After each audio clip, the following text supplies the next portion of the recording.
You're listening to The Hour of the Time. I'm William Cooper. And I'm Carolyn Nelson. And we're going to go right down to Phoenix for the metal report. Good evening, Gene. How you doing tonight, Bill? Pretty good. How are you? Doing pretty good here.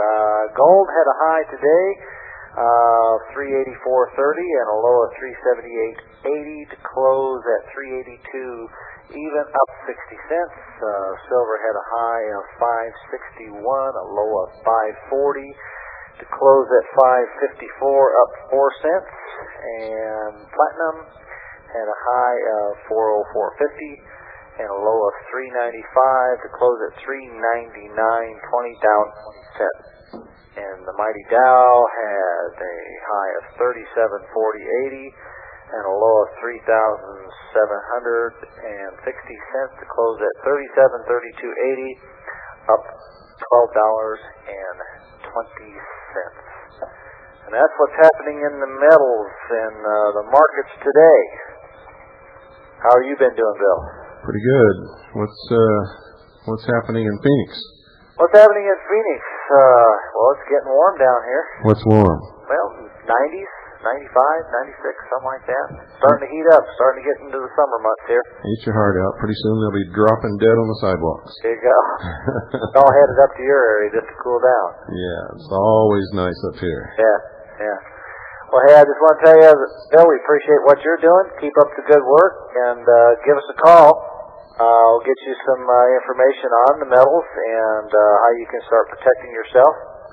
The dollar is extremely weak against foreign currencies. There's still, we've got 15 plus central banks, European banks helping to support the dollar, which has at this point lost 96.6% of its purchasing power against, as compared to 1940. Just in the last year, it's lost 6% against the Deutschmark and 9% against the yen. And so your dollar, folks, is extremely weak, and I think it's headed for even weaker times. So if you like something that isn't going to protect you, keep it in cash. But if you want something that's going to protect you, get some gold, get some silver, and give us a call at 1-800-289-2646, 1-800-BUY-COIN. You keep saying the dollar is weak. What you really mean is the Federal Reserve note is weak. The dollar is defined by law as 1/20th of an ounce of gold. That's true. You're absolutely right. The Federal Reserve note, which is not a dollar, it's just a worthless piece of paper that says IOU on it. The dollar's strong. We're just not allowed to use it. Yeah, it's no longer there. Okay. Absolutely right. Thank you, Gene. All right, Bill. Call 1-800-289-2646, folks. 1-800-289-2646. You'll be glad that you did. Yes, the hour of the time is coming to you from just a little south of the old Route 66, and Ferris is finishing up the little minor touches to my 1958 Chevy Time Mobile, and pretty soon I'm going to be cruising over to the Sonic Drive-In for a burglar and a root beer. Yes, sir. A right protected by the Constitution can never be curtailed by an act of Congress or by the state legislature. So what's happening all over this country? Why are we losing all our rights? Why are all these strange things happening? Remember, I told you last night that another one of my predictions was coming true. We know in entertainment tonight, they announced that they were going to have the first televised execution of a murderer. I said June 17th. It's really June 15th. But just this morning, the North Carolina Supreme Court ruled that they can't do it. We found out some other information, ladies and gentlemen. They still plan on doing this in the New World Order. Public executions will be public and they will be televised. This is just the first attempt. And guess who was trying to bring this into fruition? Guess who was the person who was trying to make this a reality? Why, it's Rush Limbaugh's business partner, old communist, Marxist, Red Phil Donahue. Yep, Phil Donahue was behind the whole thing, folks. He was working with convicted murderer, sitting on death row, David Lawson, to get his execution televised on June the 15th. If it had not been for the North Carolina Supreme Court that rejected this proposal, it would have become a reality. They will try it again, I guarantee you, in another state until they get it done, folks. Now, what else is going on? Let me give you a few little tidbits to ponder here.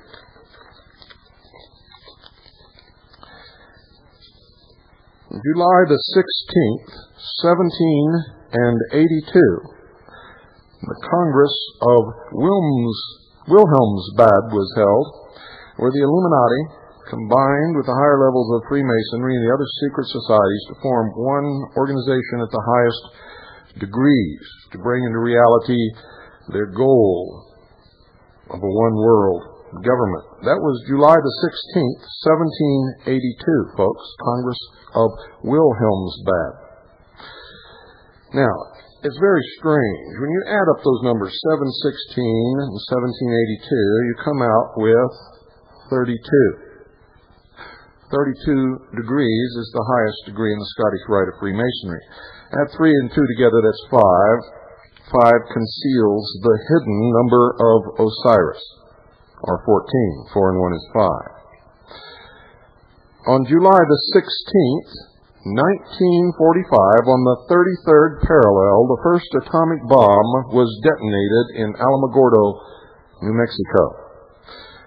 Now remember, it was detonated on the 33rd parallel. If you add 7, 16, and 1945 together, you come up, and remember, whatever number you end up with, you add those numbers together, you come up with the number 33. 3 and 3 is 6, the number of man.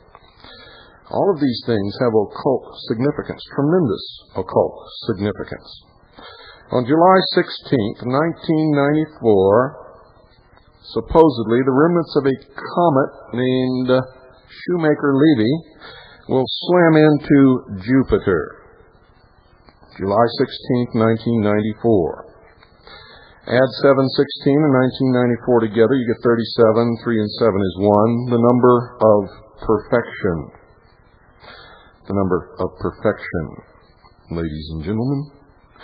Now, if you add the 5 from the original 716, 1782, and 716, 1994, 5 and 1 again is 6, the number of man. Remember, they believe that man is God. Remember also that Nagasaki and Hiroshima lie also on the 33rd parallel, and Harry Truman, who made the decision where to drop the bombs, was a 33rd degree Freemason of the Scottish Rite of Freemasonry of the Southern jurisdiction. And Nagasaki and Hiroshima were the two largest centers of Christians in the nation of Japan. Just thought you might like to ponder those things. Now, things to be looking for before July the 16th, 1994. Disappearance of prominent political figures. The disappearance of the leaders in the arts and sciences. Disappearance of high-ranking military officers. If you see these people beginning to disappear from the public view, you had better get your butts underground. I don't know what's going to happen. All I know is they have 49.7 pounds of plutonium on the way to Jupiter aboard the spacecraft Galileo. If they've been lying to us all along and it gets there July 16th, 1994, instead of when they tell us it's going to get there, and if you see a strange light in the sky that begins to get bigger and bigger, you had better get your butts underground. Because the first thing you will see is the light, because the light travels faster than what's coming afterward. What will come afterward will be a bombardment of radiation from the largest hydrogen bomb explosion in the universe, or in this solar system, let me put it that way, since the sun, Sol, was lit off. And for approximately 3 days, according to the experts that I have talked to, if this occurs, If it occurs, I don't know if it's going to occur or not, but if it occurs, this bombardment of the earth by radiation will kill every living thing above ground. It will be the largest bombardment of neutrons on the earth in the history of the earth that we know of, ladies and gentlemen. Again, I don't know if this is going to happen. I'm just telling you what to look for. If you see these signs, if you see important people beginning to disappear, important people in the arts and sciences, important people in industry, important people in the government, high-ranking military officers, if you see them beginning to disappear from the public view, you had better get underground. If you see a strange light in the sky and people began to mumble jumbo about the fulfillment of prophecy and all this kind of stuff coming true, and the Catholic Church begins to make rumblings about coming back to the church, you better get underground. Forget about the church, folks. And you better stay there for about 5 days if these things come to pass. I don't know if they will or not. I do know this, though. They've been telling us for over a year about this remnants of this comet named Shoemaker-Levy that are going to slam into Jupiter. I've talked to prominent astronomers, and they tell me they don't know where they get these figures because we don't have anything that can see out that far to see chunks of a comet that small and be able to predict with that accuracy exactly where they're going to hit. So, you figure it out. I don't know what the answer is. I just know that in light of what's on the way to Jupiter and what it's capable of doing, we had better be careful. We better watch for the signs that I have given you, and if you see them, you had better get underground and stay there until it's all over, whatever is going to happen. And if nothing happens, you can come back up and say, well, I did the responsible thing. I took care of myself and my family just in case. Bouvier's law, oh, by the way, everybody tomorrow is going to be talking about how crazy I am because I've just given you that warning and made these statements, and it's okay because everybody has called me absolutely insane and crazy before. And I've only been wrong once. I hope I'm wrong about this. Probably will be. But my conscience tells me that I had to give you that warning and tell you what to look for and what possibly might be happening.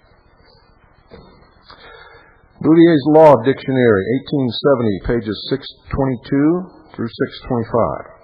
Quote, it may be said that the Constitution executes itself.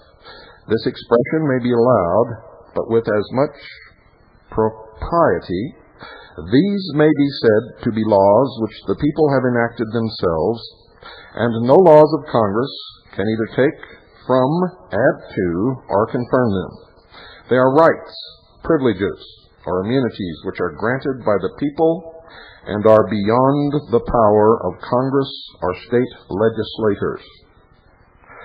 It may be laid down as a universal rule, admitting to no exception, that when the Constitution has established a disability or immunity, a privilege or a right, these are precisely as that instrument has fixed them, and can neither be augmented nor curtailed by any act or law, either of Congress or a state legislator. We are more particular in stating this because it has sometimes been forgotten both by legislators and theoretical expositors of the Constitution, unquote. Quote, the general rule is that an unconstitutional statute, though having the form and name of law, is in reality no law, but is wholly void and ineffective for any purpose, since its constitutionality dates from the time of its enactment. In legal contemplation, it is as inoperative as if it had never been passed. Since an unconstitutional law is void, the general principles follow that it imposes no duties, confers no rights, creates no office, bestows no power or authority on anyone, affords no protection, and justifies no acts performed under it. A void act cannot be legally consistent with a valid one. An unconstitutional law cannot operate to supersede any existing valid law. Indeed, insofar as a statute runs counter to the fundamental law of the land, it is superseded thereby. no one is bound to obey an unconstitutional law, and no courts are bound to enforce it, unquote. 16 American Jurisprudence, 2nd Section 177. Let no more be said about confidence in men, but bind them down from mischief with the chains of the Constitution. And he knew what he was talking about. His name was Thomas Jefferson. Mayberry versus Madison, 5, United States Supreme Court decision, 137, 174, and 176. All laws which are repugnant to the Constitution are null and void. Now, I want to address all you blithering idiots out there who have taken the side of the executive branch of the federal government by claiming that treaties under Article 6 of the Constitution can supersede the Constitution or can bring into effect things which the Constitution prohibits. Now, if you've been listening last night, the night before that, and tonight, you should know by now that anything which contradicts the Constitution is automatically null and void. That includes treaties. It includes laws passed by Congress. It includes all of these things. Now, my good friend, A. Ralph Epperson, claims that Congress has the right to legislate in all cases whatsoever, and that it is this clause that they're using to destroy our nation. And that is not so either. Congress does not have the right to legislate in all cases whatsoever, except within the confines of the Federal District of Columbia and those territories which belong to the federal government, or in that land which the states have ceded and deeded to the federal government.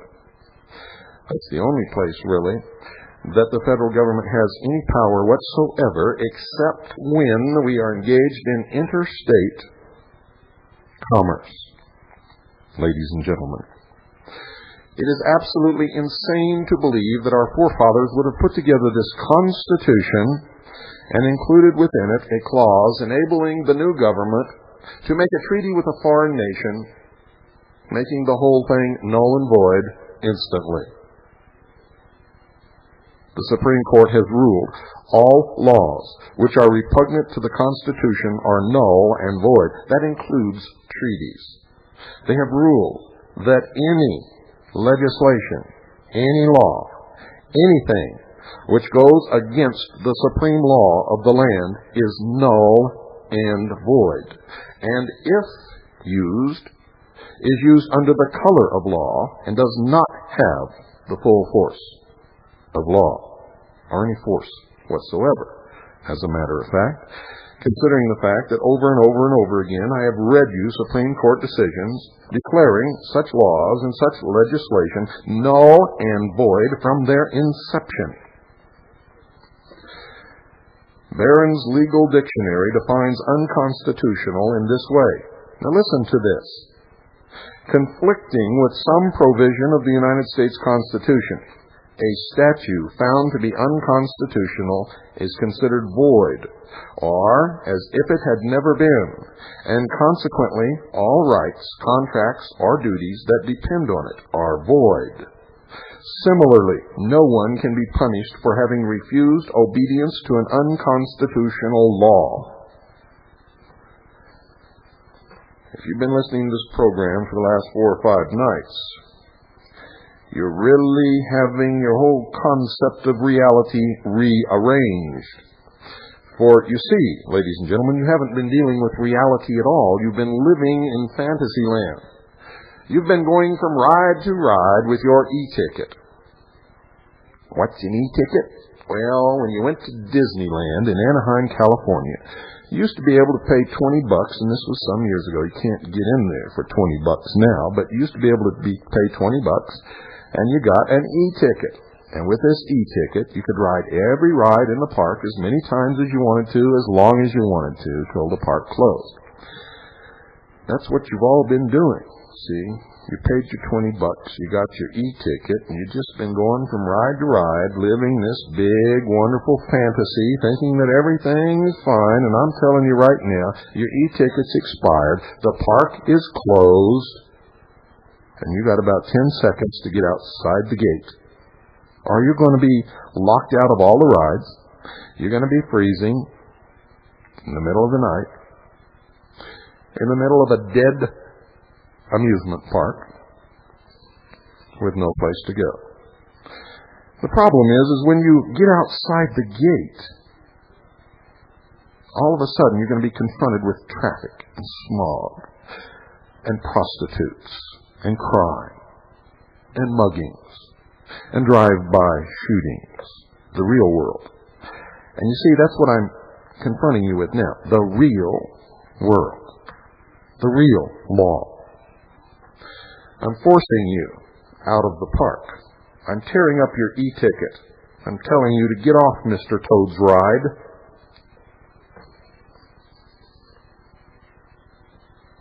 And look yourself in the mirror.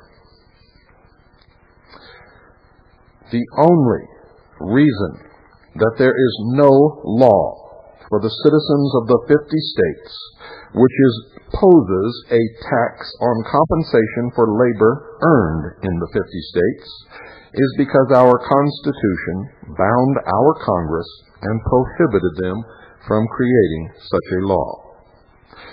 It is important to understand, folks, that the Internal Revenue Code is not unconstitutional only because it does not impose such a tax. You see, none of you ever read it. None of you ever went and looked up the law to find out why you're paying taxes, or if you're required to pay taxes, or what specific law specifically and unequivocally required you to file a return and pay income taxes. Nope. You just went and did it because all the other fools were doing it, and you decided you wanted to be just like the other fools.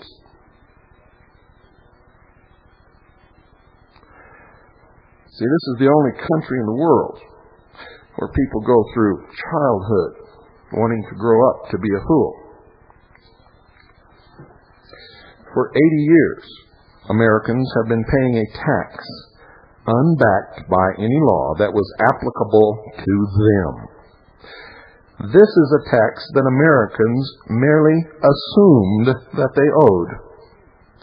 A question commonly asked by Americans when they initially learn that there is no law within the Internal Revenue Code making them liable for the graduated income tax is, why didn't the government just write a law to force Americans to pay the tax? The answer is, folks, that they have tried, but our Supreme Court has always stopped them cold by binding them to the chains of the Constitution. The Constitution is the supreme law of the land. The Constitution for the United States of America, Article 6, Clause 2, and 3, Supremacy Clause, states this. Listen very carefully. Quote, "This Constitution and the laws of the United States which shall be made in pursuance thereof shall be the supreme law of the land, and the judges in every state shall be bound thereby. The senators and representatives and members of the state legislatures and all executive and judicial officers of the United States and the several states shall be bound thereby. Anything in the Constitution or laws of any state to the contrary notwithstanding." Now, ladies and gentlemen, if you just heard what I said, they are bound to the supreme law of the land. They cannot go out and even propose a treaty which would contradict the supreme law of the land under the law. Now, we know that they've done this, and they know that they've interpreted Article 6 of the Constitution as giving them the power to do this, and they claim that it gives them the power to enter into treaties which destroy the Constitution. And that, ladies and gentlemen, is absolutely ridiculous, ludicrous on its face. It is so stupid a concept that it doesn't even deserve serious thought. And since I told you this, ladies and gentlemen, all of you have written me letters quoting politicians and quoting this and quoting that and quoting the Federal Register. The Constitution is what makes the decision, not all of those things that you quote, and the Supreme Court, ladies and gentlemen.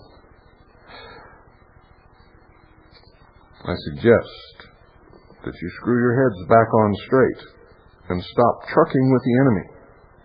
You are supporting the side of those who would destroy this country. No one has the right to pass any laws or enter into any treaty or anything or perform any act which contradicts the supreme law of the land.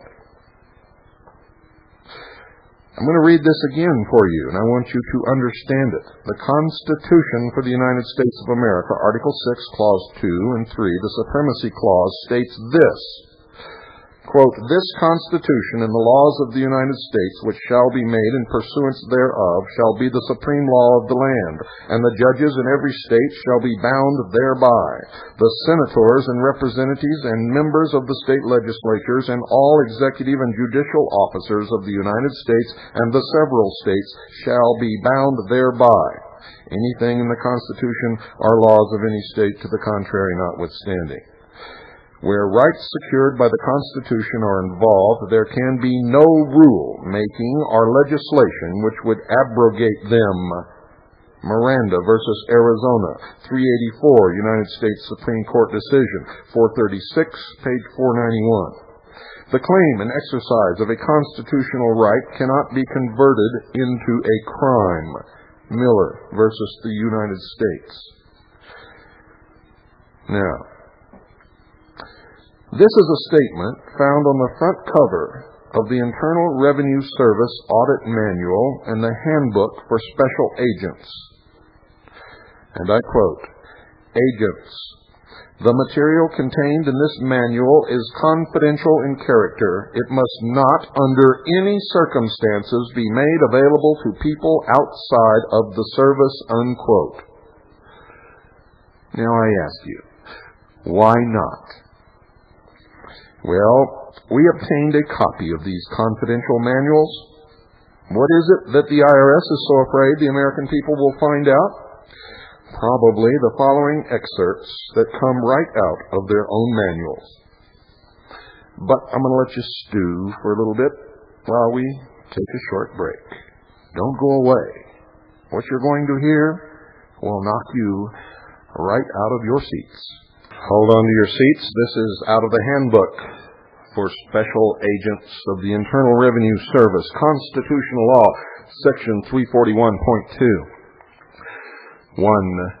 Constitutional protections are provided in the 4th, 5th, and 6th Amendment as followed. A. 4th Amendment. The right of people to be secure in their persons, houses, papers, and effects against unreasonable searches and seizures shall not be violated, and no warrants shall be issued but upon probable cause, supported by oath or affirmation, and particularly describing the place to be searched and the persons or things to be seized. B. 5th Amendment. No person shall be held to answer for a capital or otherwise infamous crime unless by presentment or indictment of a grand jury, except in cases arising in the land or naval force, or in the militia when in actual service in time of war or public danger. Nor shall any person be subject for the same offense to be twice put in jeopardy of life or limb, nor shall he be compelled in any criminal case to be a witness against himself, nor be deprived of life, liberty, or property without due process of law, nor shall private property be taken for public use without just compensation. Note, McCarthy versus Amstein ruled that, quote, the Fifth Amendment applies alike to criminal and civil proceedings, unquote. This is coming right out of the Handbook for Special Agents, ladies and gentlemen. C. Sixth Amendment. In all criminal prosecutions, the accused shall enjoy the right to a speedy and public trial by an impartial jury of the state and district wherein the crime shall have been committed, which district shall have been previously ascertained by law, and to be informed of the nature and cause of the accusation, to be confronted with the witnesses in his favor, and to have the assistance of counsel for his defense. 2. The privilege against self-incrimination does not permit a taxpayer to refuse a summons issued under IRC Section 7602 or a court order directing his or her appearance. He or she is required to appear and cannot use the Fifth Amendment as an excuse for failure to do so, although he or she may exercise it in connection with specific questions.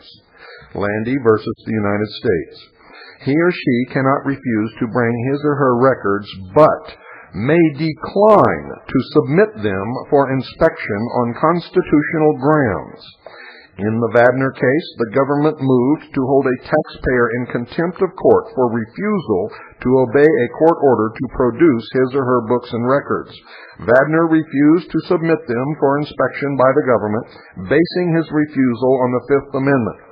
The court denied the government's motion to hold Vadner in contempt, holding that disclosure of his assets would provide a starting point for an evasion case. Further, the IRS supplement published on January the 10th, 1979 in Section 6 states this, quote, "A summons of a taxpayer's books and records for return of information is not recommended," unquote. Regarding the Fourth Amendment, the Supreme Court has expanded its definition, ruling that, quote, "It does not require the actual entry upon premises and search for a seizure of papers to constitute an unreasonable search and seizure within the meaning of the Fourth Amendment. A compulsory production of a party's private books and records to be used against himself or his property in a criminal or penal proceeding or a forfeiture is within the spirit or meaning of the amendment," unquote. Boyd versus United States, 116 United States Supreme Court decision, 616. The courts, however, ladies and gentlemen, have found a minor Fifth Amendment loophole. If the citizen takes a blanket fifth, meaning that they say in advance that they want to plead the fifth to every question before it is asked, the judge can overrule the Fifth Amendment plea on the grounds that the defendant didn't know what the questions were going to be.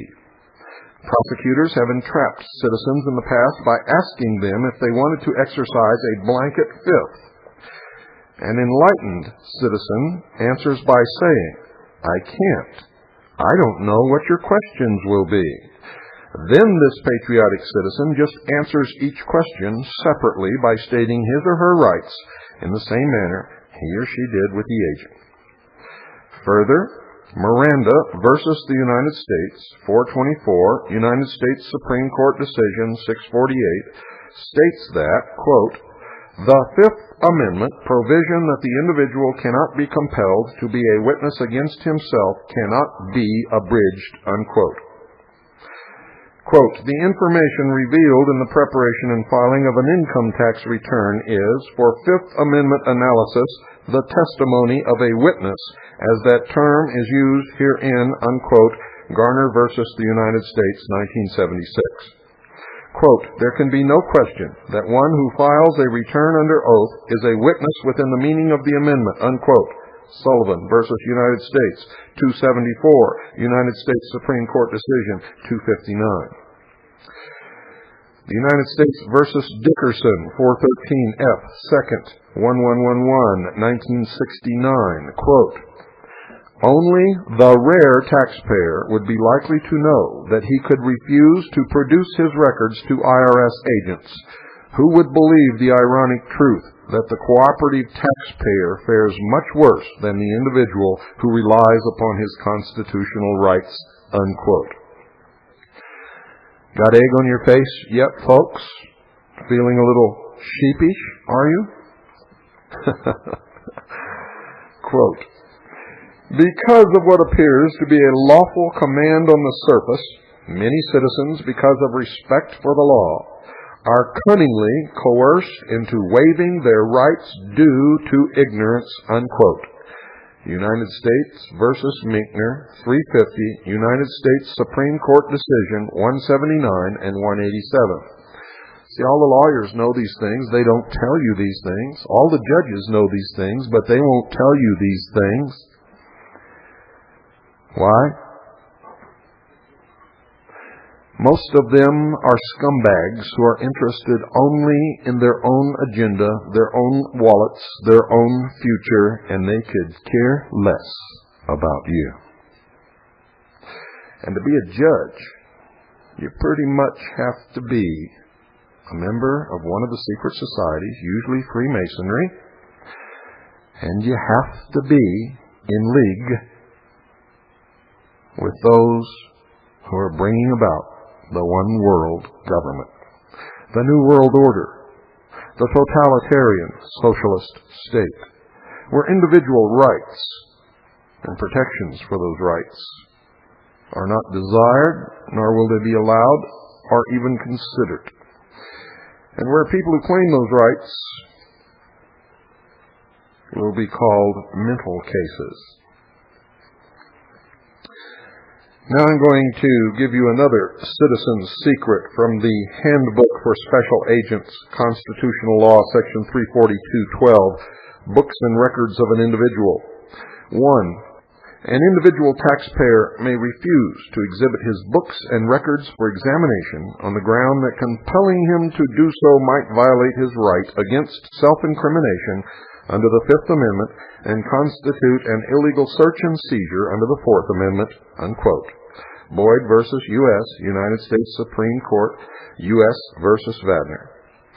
Following is an example, ladies and gentlemen, of how citizens have successfully exercised their rights as protected by the Constitution against the criminal Internal Revenue Service.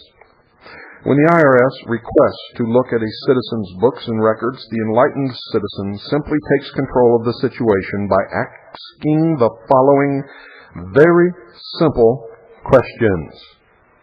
Number 1, do you have a properly executed search warrant? And ladies and gentlemen, they never, ever do. Number 2, can the information that you are requesting be used against me in a criminal proceeding? And the agent is required to answer yes, because yes is the only answer that he can give. And 3, am I required by law to give you this information? The agent must then answer no or produce the law. And he cannot, therefore he must answer no. At this point, a wise citizen states, quote, I wish to exert my Fourth Amendment right to be secure in my papers and effects against an unreasonable search and seizure. I also wish to exercise my Fifth Amendment right against compelling me to be a witness against myself, unquote. Then the wise citizen politely tells the agent, goodbye. Goodbye. Be confident and never, ever show fear. Ever.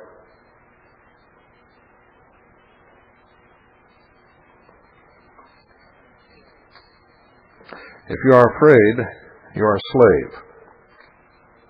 Fear attracts IRS agents like dead bodies attract vultures. Remember vultures in eagle's clothing?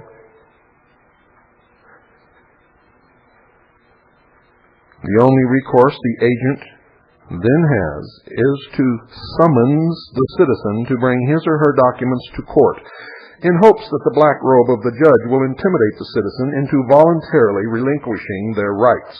The judge has no more right to look at the personal papers of the citizen than the IRS agent had. The citizen can just bring his papers to court in a box, fulfilling the law, that he or she will never have to open. When the citizen, the wise citizen, exercises his or her rights, the judge has no choice but to dismiss. Actually, It is highly unlikely that an American citizen would ever receive a summons, ladies and gentlemen.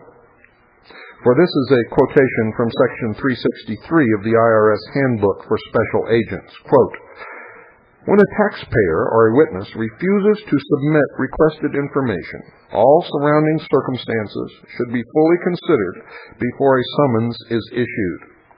The likely importance of the desired information should be carefully weighed against the time and expense of obtaining it.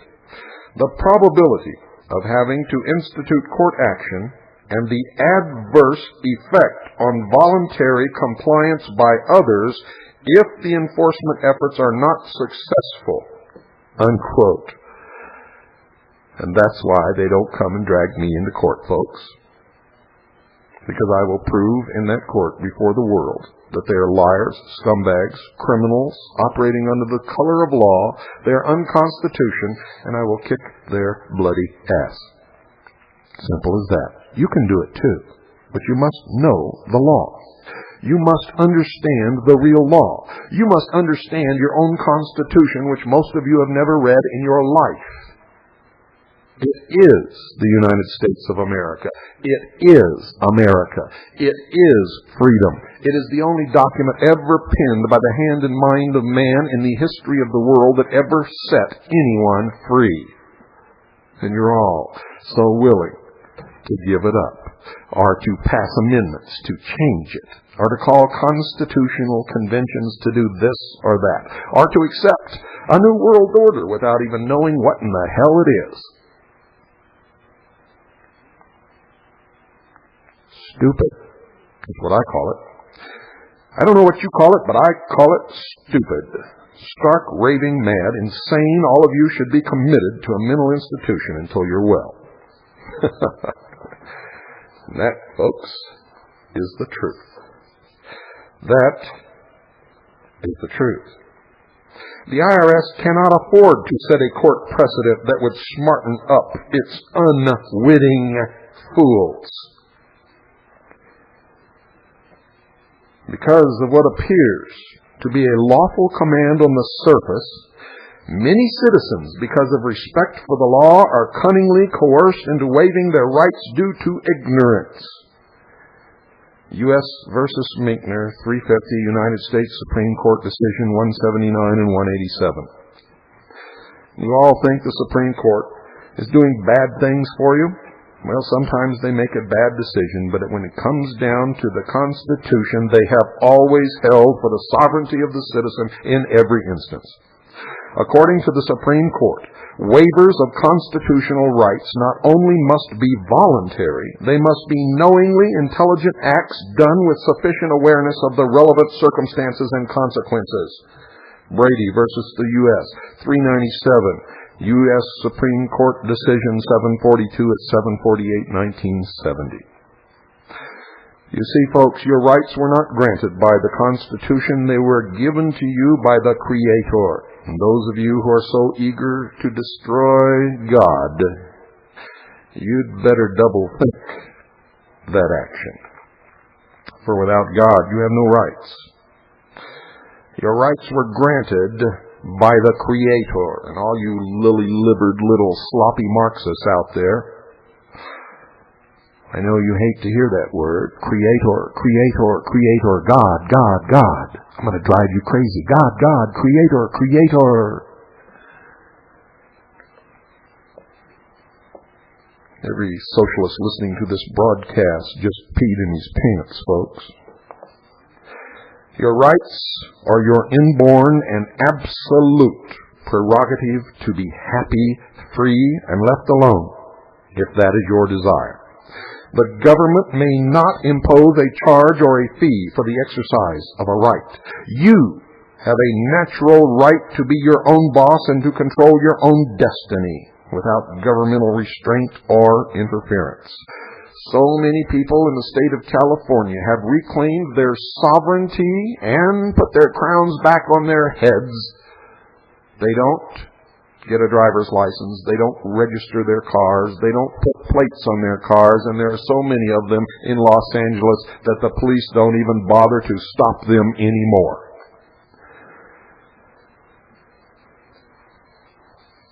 You have a natural right to be your own boss and to control your own destiny without governmental restraint or interference.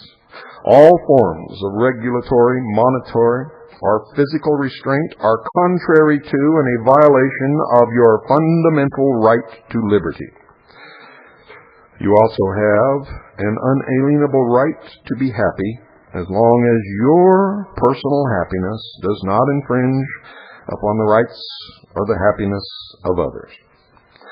Any infringement upon your happiness is a violation of your most sacred, fundamental right. You see, our Creator, I just love it, did not send us in this world to be unhappy or subservient. The only purpose of government in America is to increase your happiness, to protect your freedom, to protect your property, and to protect your privacy. Your government is your servant and your protector, and when it becomes your oppressor, it has violated the highest law in the land, our Constitution. Rights are acknowledged in the Declaration of Independence and protected by the Constitution. The purpose of the Constitution was not to grant our rights, but to prohibit the government from infringing upon them. Now, I know a lot of you out there that have PhDs, have been to school all your life. And right now, you're sitting in kindergarten because you don't know not one little iota of what you think you know. And you can have all the titles and degrees in this whole world. If you don't know what I'm teaching you on this broadcast of the Hour of the Time, and have been doing so for over 2 years now, you are not an American, you are not a sovereign, you are not wise, you are not smart, you are a sheeple. Sheeple always will be sheared and eventually led to the slaughter. And you had better learn that if you never learn anything else. Now I'm going to give you a summary of some of your rights. These are just some of your rights. These are enumerated in the Declaration of Independence, and they include 1, life, 2, liberty, 3, the pursuit of happiness. The Supreme Court has expanded these rights to include, but not be limited to, 4, the right to privacy, 5, the right to property, 6, the right to travel unrestricted throughout the states, 7, the right to labor in a lawful occupation, 8, the right to keep the fruits of your labor, and 9, the right to safety. The 9th Amendment of our Constitution states, and I quote, "The enumeration in the Constitution of certain rights shall not be construed to deny or disparage others retained by the people," unquote. This means, ladies and gentlemen, that your rights are not limited to only to those expressed in the Declaration of Independence, the Constitution, or expanded by the Supreme Court. Remember, a right, according to Webster's dictionary, is, and I quote, "an individual's absolute prerogative to correctness, justice, and to that which is honorable, what one fairly has coming," unquote. Now don't get too excited. A lot of you don't have anything fairly coming. A lot of you haven't earned anything. You're sloughing off.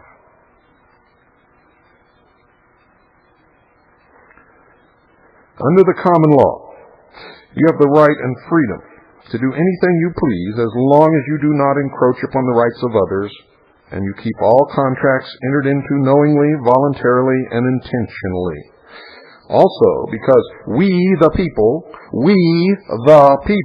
are the absolute sovereigns in our government, the courts have stated that we each have all of the rights of the King of England, and that's an awful lot. of rights.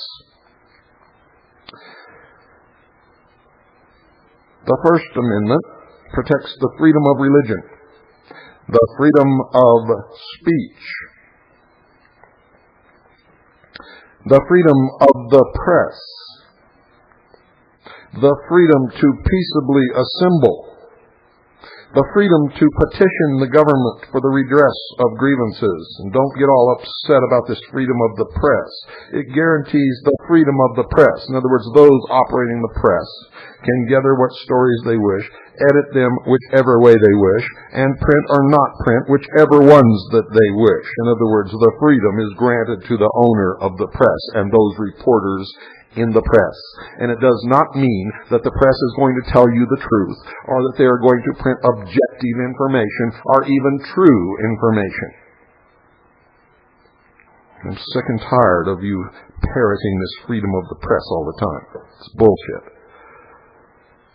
If you want freedom of the press, you must have your own press. And then you have freedom. I know a lot of you don't understand that, but it's true. Second Amendment, right to bear arms, guns, things that go bang, boom, and kill animals and people and trees or anything else that those bullets hit. We have the right to those arms. And this, again, is going to make socialists just go into snit fits and fall right off the couch and probably have a seizure. But that's okay. Thomas Jefferson once said, the strongest reason for the people to retain the right to keep and bear arms is, as a last resort, to protect themselves against the tyranny of the government. And that is the real reason for the second article in the amendment. And all these other issues are moot. And all gun legislation is null and void because it conflicts with the Constitution. Third Amendment. Freedom from housing soldiers without citizens' consent. Fourth Amendment, right to be secure in your person, your house, and your personal effects. Right against unreasonable searches and seizures without a properly executed, witnessed search warrant signed under oath by a judge, and particularly describing the place to be searched and persons or things to be seized. Right not to be held to answer for a capital or infamous crime except by a presentment or indictment by a grand jury. Right not to be tried twice for the same crime. Right not to be a witness against yourself. Right not to be deprived of life, liberty, or property without due process of the law. Right against property being taken from a citizen by the government without just compensation. And we will finish this portion tomorrow night. Good night, and God bless you all.